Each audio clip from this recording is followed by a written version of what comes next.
Bismillahirrohmanirrohim. Alhamdulillah vassalatu vassalamu ala rasulillah va ba'd. Birodarlar, mana oxirgi 10 kunlik Ramazon kelmoqda. Bu to'g'risida oxirgi 10 kunlik fazilat to'g'risida juda ham ko'p hadislar kelgan. O'zi oxirgi 10 kunlik fazilat to'g'risida bitta fazilat o'zi kifoya. Nima u? Qadr kechasi borligi. Bu to'g'risida hadisda Payg'ambar sollallohu alayhi vasallam aytganlar.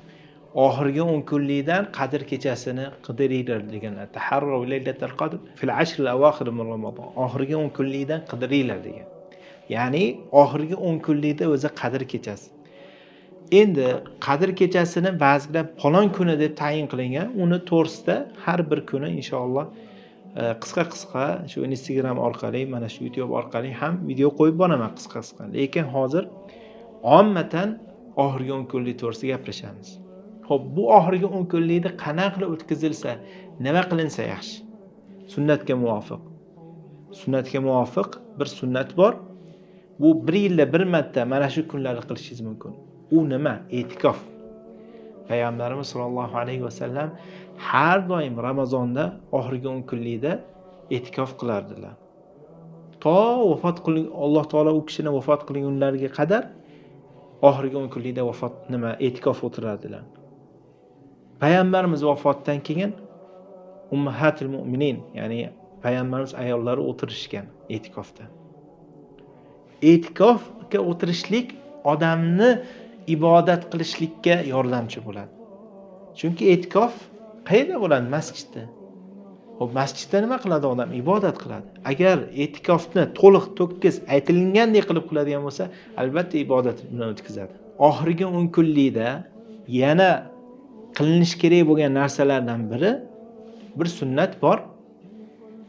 Kechasi bilan uxlamasdan ibodat qilish.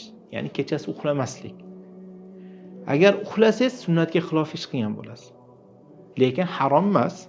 Lekin uxlamasdan ibodat qilsangiz sunnatga muvofiq amal qilgan bo'lasiz. Nimaga? Payg'ambarimiz sollallohu alayhi vasallam Oysha onamiz aytadilar: "Idza dakhala al-ashr al-akhir min Ramazon shadda mi'zara." Mahkam bel bog'lardilar ibodatga. Va ahya layla, kechasi bilan uxlamardilar. Va ayqaza ahla, uxlayotgan ahllarini turgizardilar. Bu hadisni Imom Buxoriy Muslim rivoyat qilgan. Demak, oxirgi 10 kunlikda har kuni imkon qadar uxlamasdan ibodat qilish kerak. Illo siz endi bir joyda ishlaysiz, imkoniyatingiz yo'q, tog' kechalarida harakat qiling. 21, 23, 25, 27, 29. Yo'q, bunga ham imkoniyatingiz yo'q. 23, 25, 27 ga harakat qiling. Yo'q, bunga ham imkoniyatim yo'q. Har uxlashingiz kerak. 27-kecha uxlamasdan ibodat qiling. Chunki ikkita sahobiy qasam ichishgan, mana shu 27-kecha Qadr kechasi deb. Allohim barchamizni muvaffaq qilsin. Qadr kechasini iymon bilan, ibodat bilan o'tkazishlikka. Xo'p, bu mabodo Qadr kechasi deb ibodat qiladigan bo'lsaylik, qaysi duoni qilishimiz kerak? Ayni shu savolni Oysha onamiz payg'ambarimizdan so'ragan. Payg'ambarimiz sollallohu alayhi vasallam ushbu duoni aytishlikni buyurganlar.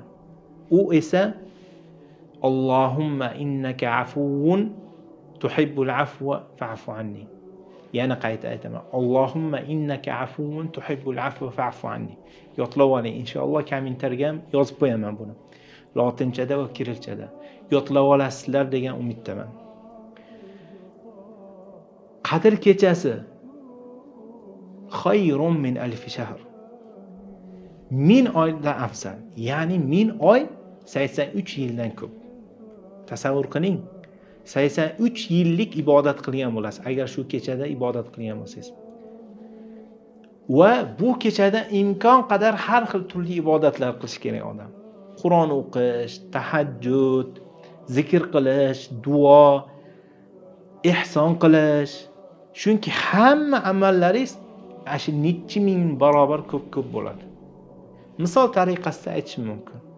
Masalan, la ilaha illalloh vahdahu la sharika lahul mulk va lahul hamdu va huwa ala kulli shay'in qodirda 100 marta aytsangiz, siz shun agar inshaalloh, ya'ni ixlos bilan aytgan bo'lsangiz, 100 ta gunohingiz kechiriladi.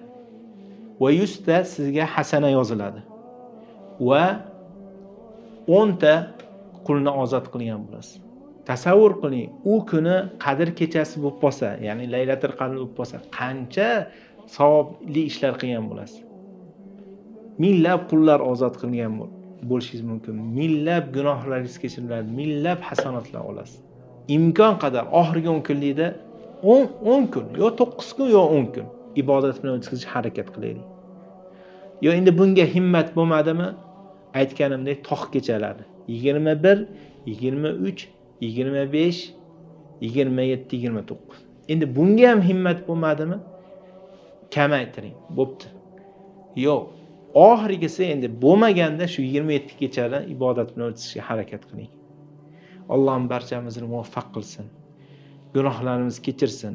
Tutayotgan ro'zalarimizni va o'qiyotgan tarovih namozlarimizni o'z dargohida qabul aylasin. Allohumma amin.